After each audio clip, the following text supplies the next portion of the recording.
Hola a todos y todas, mi nombre es Bastián González Bustamante, soy investigador doctoral en el Departamento de Ciencia Política y Relaciones Internacionales y en St. Hilda's College, en la Universidad de Oxford. Además soy académico de la Facultad de Administración y Economía de la Universidad de Santiago en Chile, y hoy les voy a hablar de cómo utilizar procesos de aprendizaje automático, principalmente una mezcla entre modelos supervisados y semisupervisados para estudiar eventos políticos en América Latina, particularmente estabilidad y rotación en los gabinetes de los sistemas presidenciales de la región. Esta es la tabla de contenido de esta presentación. Primero voy a una breve introducción de qué es lo que motiva este trabajo. Posteriormente me voy a centrar en la recolección y creación de este conjunto de datos que tiene varias etapas, que implica también la aplicación de minería, de un algoritmo de reconocimiento óptico en el marco de minería de datos, y posteriormente el entrenamiento de los modelos de aprendizaje automático para clasificar las llamadas emisión de ministros de la región. Y después me voy a centrar en un proceso de validación de este conjunto de datos creados y también un par de aplicaciones, principalmente la presentación de algunas estimaciones de supervivencia y de un topic modeling realizado sobre los archivos con los que se trabaja, con minería de datos y con algoritmos de reconocimiento óptico. Finalmente, unas breves conclusiones para cerrar y reflexionar sobre las potencialidades de este trabajo. Primero, basándonos en el enfoque de texto como datos y de procesamiento del lenguaje natural, presentamos este conjunto de datos creados aplicando una mezcla de técnicas de minería de datos por una parte y de aprendizaje automático con enfoque supervisado y semi-supervisados, como mencioné previamente. Este conjunto de datos se centra en 12 democracias latinoamericanas desde mediados de la década del 70, dependiendo del caso, hasta el día de hoy. Y utilizamos una revisión de archivos digitalizados con algoritmos de extracción mediante reconocimiento óptico, Optical Character Recognition, eh, OCR. Y luego aplicamos el aprendizaje automático para, en este caso, identificar peticiones a emisiones ministeriales, pero esto también tiene una serie de otras potenciales aplicaciones, como vamos a ver en la segunda demostración de Topic Modeling. ¿Por qué las peticiones a dimisión de ministros? Bueno, en ciencia política particularmente y en asuntos públicos, la literatura identifica lo que se llama stochastic events o eventos estocásticos que afectan la estabilidad, ya sea de sistemas parlamentarios o sistemas presidenciales. También esto es conocido como random shocks, que pueden ser básicamente escándalos de diverso tipo, algunos de ellos de corrupción, evidentemente, pero también pueden ser incluso desastres naturales o incluso, evidentemente, crisis económicas. Esto genera inestabilidad en los gobiernos, ¿no? Y genera problemas en la provisión también de servicios por parte del Estado, ya que el gobierno, al ser inestable, vemos que esa inestabilidad también se refleja en los servicios civiles. Ahora, evaluar todos esos posibles shocks es difícil, es complejo, porque tenemos una variedad, un abanico amplio. Por lo tanto, en este caso, las peticiones a emisión de ministros pueden ser indicadores ruidosos, pero empíricamente eficientes para evaluar la estabilidad en los sistemas políticos, ya sean presidenciales, parlamentarios. Este es un indicador inédito y que además permite ir más allá de las aplicaciones evidentes que tienen relación con el estudio de las coaliciones y la rotación ministerial, porque puede abrir nuevas líneas de investigación asociadas a temas de opinión pública, polarización política o políticas públicas, evidentemente. Con respecto a la recolección y creación de este conjunto de datos, bueno, primero que todo tenemos un primer conjunto de datos brutos basado en una diada que es ministros, ministerios. Identificamos una serie de información básica, nombre del ministro, sexo, afiliación política, fecha de nombramiento, fecha de salida del cargo, ministerio, información básica. ¿Con qué lo identificamos? Con una serie de fuentes confiables de información pública, información de las bibliotecas de los congresos, prensa reconocida, pero básicamente, y esto es clave, este compendio que se llama Latin American Weekly Report, que son archivos, reportes de prensa, que son archivos, reportes semanales, entre 2 a 16 páginas, fue un compendio importante, validado y ya utilizado en otras investigaciones en la región. Y a partir de este compendio elaboramos un segundo conjunto de datos, ya que son reportes de prensa, elaboramos este segundo de datos con llamadas a dimisión, cuestionamientos a miembros del gabinete, también al gobierno en sí mismo, cuestionamientos semanales. Para esto utilizamos datos desde mediados de los 70 hasta el día de hoy. Utilizamos básicamente 3 lotes de datos que los trabajamos en GitHub. Tenemos un backup en los servidores del hub de la Universidad de Oxford con un cifrado de 256 bits también, procesos de autentificación de 2 pasos, etc. Estos son los 3 lotes con los que trabajamos del 75 al 79, que fueron comprados básicamente porque era información que no se encontraba disponible en las bibliotecas y en los accesos de las bibliotecas de Oxford o el Latin American Center de Oxford.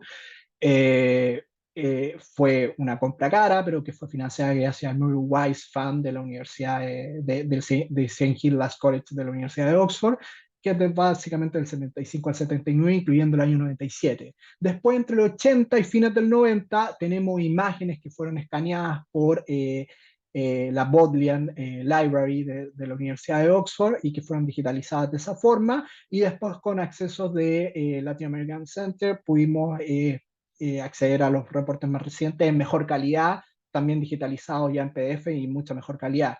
Esto también fue financiado en parte por la Society for Latin American Studies por su Postdoctoral Research Award. Entonces, por ejemplo, el problema acá fue que tuvimos que aplicar algunos algoritmos de binarización para mejorar la calidad, sobre todo del lote de datos de entre el 80 y el 90, porque eran imágenes escaneadas manualmente. Por lo tanto, ahí tenemos la aplicación de un algoritmo y cómo se fue mejorando la calidad de la imagen para después extractarla con el algoritmo de reconocimiento óptico. Que así funciona. Usamos Tesseract, que es un algoritmo creado en Bristol en la década del 90, que hoy día lo utiliza Google, que es de acceso abierto, tiene un package para R, pero también permite ser usado en distintos lenguajes de programación, y esto también lo aliamos de todas formas con otros algoritmos de reconocimiento óptico, como el de Google, por ejemplo, el de Google Cloud, porque Tesseract también lo utiliza Google, ¿no?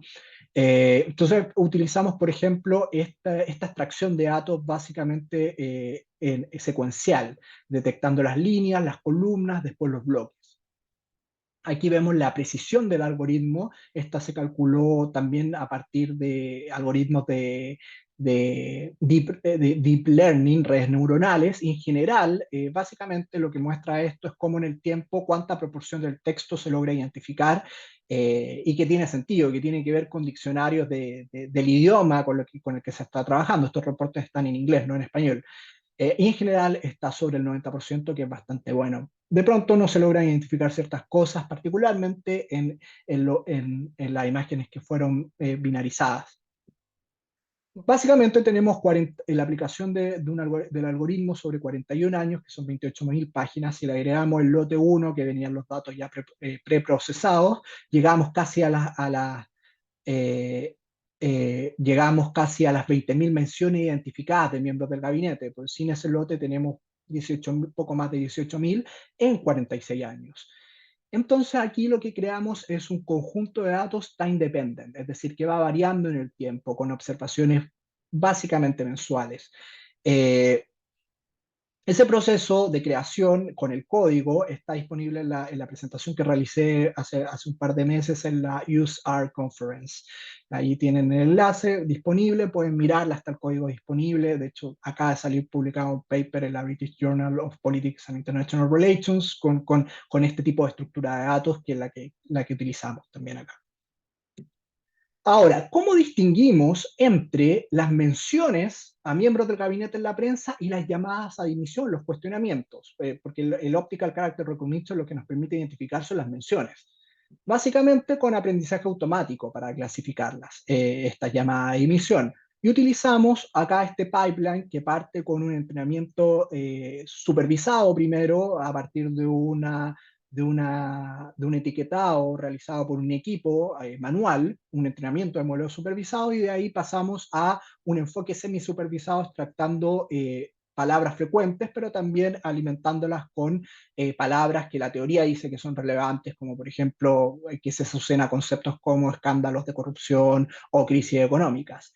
y nos permite entrenar algoritmos semisupervisados y pasar a validarlos también y pasar a la predicción. Finalmente, revisamos las predicciones con bajos valores de confianza de forma manual también para tener todos los datos ya completamente validados. El proceso de entrenamiento de modelo supervisado fue con 1000 reportes, eh, etiquetados por al menos 3 codificadores, por lo tanto el pool total era 3000. Usamos esta plataforma online Labelbox que nos permitió trabajar en JavaScript Object Notation. Usamos un equipo de 6 codificadores humanos entrenados que involucró casi 42 horas de trabajo en la plataforma con una tipología, una categorización de la literatura que distingue entre tipos de escándalos, fracasos de política pública, internal disagreement en la coalición, etc. Aquí está algunos indicadores del rendimiento del proceso de etiquetado, el consenso, que es básicamente un indicador simple de cuánto hay acuerdo entre los miembros del equipo, pero también calculamos el alfa de Krippendorff con un bootstrapping de 1000 iteraciones que estuvo bastante alto, llegando en el intervalo superior del 95% de confianza sobre el 90%, que es bastante bueno. Y aquí nuestros modelos entrenados, usamos Night Bayes, kernel lineal, pero también con su distribución gaussiana para support vector machines, random forest con 100 y 500 árboles y extreme gradient boost. Tanto los supervisados como los no supervisados. Los supervisados los dividimos con distintas stop word list, usamos Snowball y también usamos Smart Stop Word List con un algoritmo de steaming y con distinta cantidad de tokens, es decir, de palabras retenidas. En general, los resultados son bastante buenos, sobre el 70%, pero aún nos faltaba un poco, por eso caminamos hacia el enfoque semisupervisado y ahí lo logramos mejorar. Los mejores resultados siempre son con Random Forest o Extreme Gradient Boost. Y luego, para hacer las predicciones en el tiempo, usamos una rolling window de 5 años, que se va moviendo desde el 75 al 2021. Entonces, la primera ventana es desde el 75 al 79, después se va moviendo, incorporando un año y sacando el año anterior. Y vemos cómo se comportan los algoritmos, los mejores random forest, con 500 árboles, Extreme Gradient Boost también anda bastante bien, con 100 árboles bastante bien también, incluso llega al 90% hacia el final del periodo. Y aquí las predicciones ya realizadas con Random Forest, con ensamblado, con todas las con todas las ventanas, poco más de 40 ventanas que utilizamos para cubrir todo el periodo, con 500 árboles. Y estas son las proporciones de predicciones de resignation calls, de llamadas de emisión de ministros, sobre las menciones de miembros del gabinete en la prensa. En general andan en el 30% y hacia el final del periodo, desde el 2010 en adelante, tienden a subir, incluso llegando hacia poco menos del 50% hacia el final. Aquí la validación y aplicaciones. Primero validamos esto con datos similares, pero no iguales, porque, por ejemplo, las llamadas de emisión es un indicador inédito. También nosotros recogimos información sobre las reallocations, es decir, las recolocaciones de miembros del gabinete, que también es inédito. Y anda bastante bien con datos similares sobre gabinetes en la región, en los mismos países, sobre el 90% del R cuadrado. Aquí vemos una estimación de supervivencia que nos muestra cuánto sobreviven los miembros en el gabinete, una estimación no paramétrica Kaplan-Meier. Básicamente vemos que los miembros que reciben la primera llamada tienden a sobrevivir mucho menos, que es lógico y funciona como un test de plausibilidad también y de una suerte también de validación de nuestro indicador. Y aquí la aplicación con un enfoque semi-supervisado de topic modeling en base a un enfoque semi-supervisado bayesiano que nos permite identificar a partir de los reportes cuáles son los temas más predominantes en la agenda. Para esto usamos diccionarios también predefinidos de Comparative Agenda Project, y vemos cómo, por ejemplo, las crisis macroeconómicas, el tema macroeconómico tiende a concordar con las crisis económicas de la región, y cómo también, por ejemplo, la crisis del coronavirus hace que los temas de salud ganen relevancia recientemente.